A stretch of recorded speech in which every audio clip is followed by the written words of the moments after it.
इसलिए भारत सरकार की जिम्मेदारी बनती है और आज की जो सरकारें हैं उनकी जिम्मेदारी बनती है कि एलपीजी लिक्विड पेट्रोलियम गैस ही माना जाए, लापता गैस न मानी जाए। और लंबी लंबी लाइनें लगी हैं, हर शहर में लाइन है। तो सरकार को अफवाहजीवी नहीं बनना चाहिए।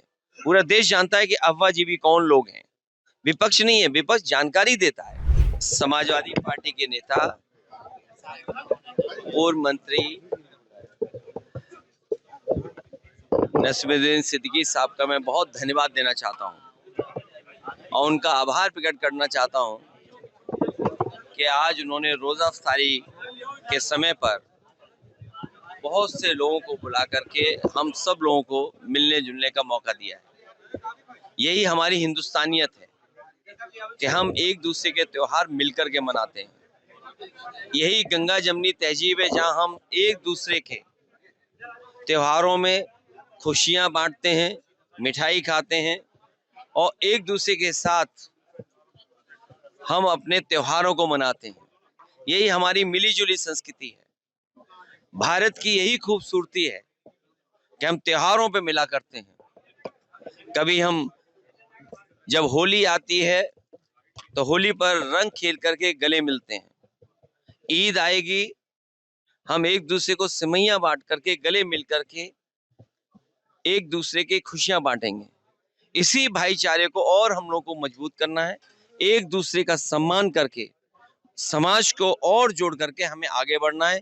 जितना समाज में खुशियां होंगी, जितना समाज में मेल मिलाप होगा, लगाव होगा, हमारा समाज और हमारा देश और तरक्की खुशहाली के रास्ते पे जाएगा।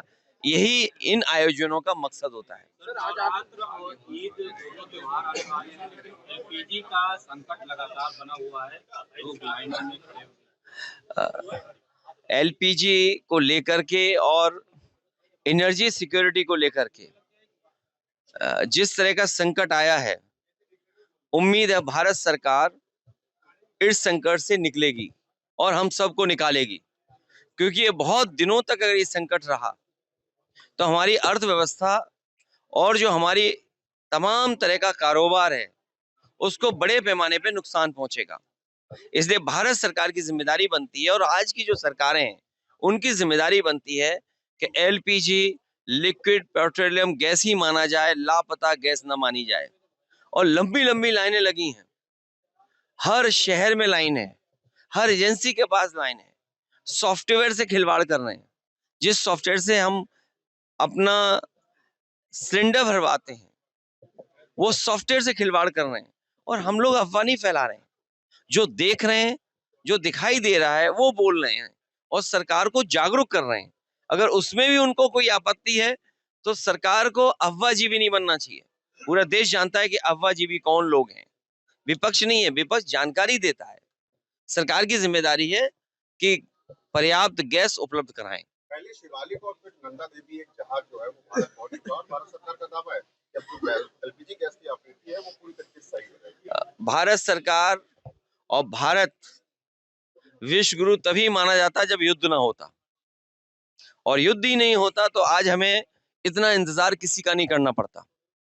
सर, आज अभी आपने सोशल मीडिया पे पोस्ट किया है, परसों जिस ग्रीन कॉरिडोर का उद्घाटन हुआ वहां पे वो धंस गया है, आपने वो वीडियो ट्वीट करी है। जिस दिन उद्घाटन हो रहा था उस दिन भी याद कीजिए मैंने क्या कहा था। देश के डिफेंस मिनिस्टर और यहाँ के सांसद और देश के मंत्री, जो कैबिनेट मंत्री हैं, डिफेंस मिनिस्टर हैं, वो तो लखनऊ में अच्छा काम करना चाहते हैं। लेकिन जो सरकार है और वो मुख्यमंत्री जी जो हैं उन्हें कोई रुचि नहीं अच्छे काम की। इतना पैसा लगाना और इतना बड़ा काम करना, ग्रीन कॉरिडोर, जहां पर हॉस्पिटल तक अगर इमरजेंसी के समय पे ऑर्गन ट्रांसप्लांट करना पड़े या इमरजेंसी के समय पर कुछ चीजों को बाहर करना पड़े तो ये सड़क, ये हाईवे काम आता। इतना पैसा लगने के बाद इतने गहरे गड्ढे बन जाएं, कितना पैसा लगा है, कितने गहरे गड्ढे हैं, ये तो वही बताएंगे जिन्होंने बनाया है। दिल्ली वाले तो हो सकता है अच्छा काम करना चाहते हो, ये लखनऊ वालों का पता नहीं क्या चाहते हैं। इन्हें गड्ढे पसंद हैं। इन्होंने गड्ढा रात में खोद दिया होगा अपना वो ले जा करके बुलडोजर। हमें आपको नहीं पता है। रात में गए होंगे, इनके लोग अंदर ही अंदर खोद आए होंगे।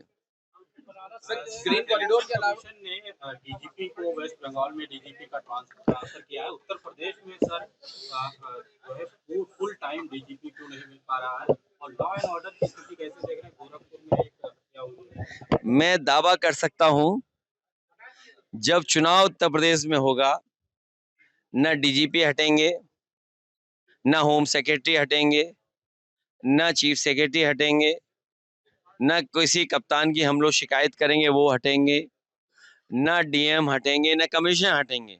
लेकिन जितनों का मैं बता रहा हूं आपको, ये सब बीजेपी को हरवाएंगे। और बंगाल में इन्होंने हटाया है, ये अधिकारी हटा सकते हैं, लेकिन जनता वहां पर आदरणीय ममता बनर्जी जी को जिताने जा रही है। अधिकारी हटा सकते हैं, लेकिन जनता के मन में जो संकल्प है उसको नहीं हटा सकते, क्योंकि जिस तरह से भेदभाव देखा है बंगाल के लोगों ने, दिल्ली की सरकार ने कोई मदद नहीं की। एसआईआर के बहाने कितना परेशान किया, एसआईआर के बहाने अभी भी परेशान कर रहे हैं, अभी भी वोटर लिस्ट तैयार नहीं है। और यूपी में तो आपने देखा, नकली दस्तखत कर लिए बीजेपी वालों ने, जो अंगूठा मारता है उसका दस्तखत कर दिया। बताइए, इनसे ज्यादा बेईमान और कौन हो सकता है? गोरखपुर की घटना का देखिए, लॉ एंड ऑर्डर तो इसलिए खराब है कि मुख्यमंत्री जी लॉ अलग चलाते हैं, ऑर्डर अलग चलाते हैं, तो लॉ एंड ऑर्डर कैसे ठीक रहेगा?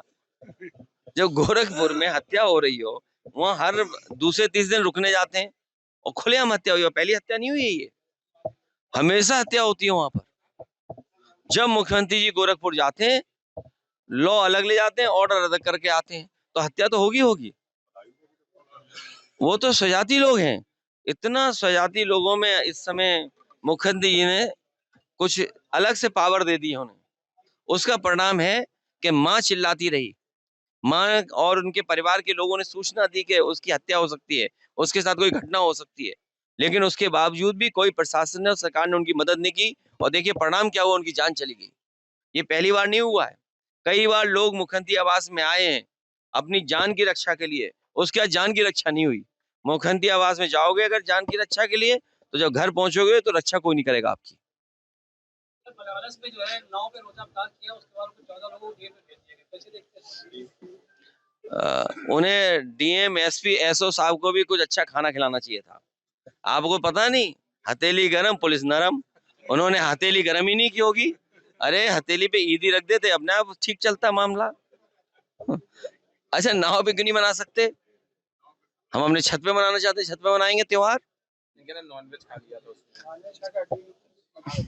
ये सब देखिए, ये सब बहाने हैं, ये सब बहाने हैं हमारे आपके बीच में दूरियां पैदा करने के लिए, न्यूज़ जो चल रहा था उस पे भी हमारे आपके बीच में दूरियां पैदा करने के लिए। और जो एक जहाज चला था, याद है एक जहाज चला था वहाँ 5 स्टार, उसमें महंगी महंगी शराब रखी हुई थी। बताओ आप शराब कैसे रख सकते हो? और फिर जो उसका वेस्ट है, जो आप वेस्ट है उसका, टॉयलेट का वेस्ट कहाँ जा रहा था? गंगा में जा रहा था। तो उस पानी के जहाज के मालिक पे क्या कार्रवाई की उन्होंने? बताइए। एक टेंट लगा था, याद है आपको? नकली टेंट। उस समय जो गड्ढे खोद खोद के जो छोड़ गए थे गंदगी, वो बताओ गंगा में पहुंची कि नहीं पहुंची?